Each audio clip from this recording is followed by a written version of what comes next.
Madison and Muhammad each added 658.4 and 768.258 together. Who set up their problem correctly and got the right answer? Now, the one thing that is important to know about solving problems involving adding and subtracting decimals is that you have to line up the place values correctly, one on top of the other.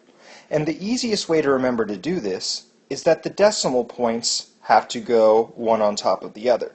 So 658.4 would be matched up with 768.258.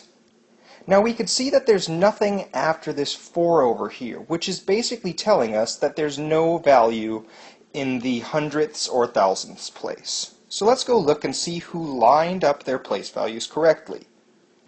Let's start with Madison.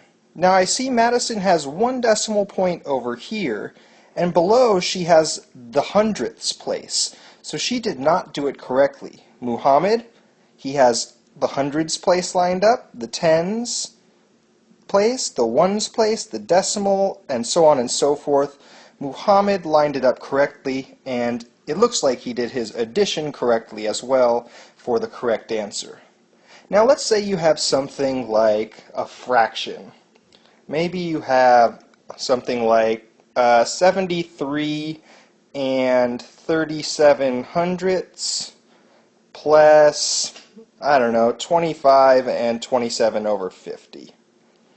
The first thing that you need to do to add these is to convert them to decimal form.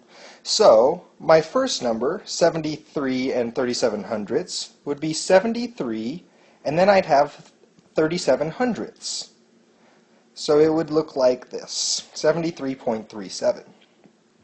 When working with 25 and 27 fiftieths, notice how we have 27 fiftieths. The first thing I'll need to do is find out what that's equivalent to in hundredths, and when I do that, I find out that 27 fiftieths is equal to 54 hundredths.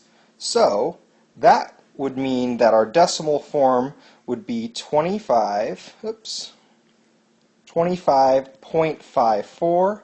Now notice how I made sure to line up the decimal point and line up all our place values. When I add this together, I would get 98.91. That's just another thing that you might see when working with adding with decimals. Make sure you convert your fractions to decimals first, and make sure you always line up the decimal points.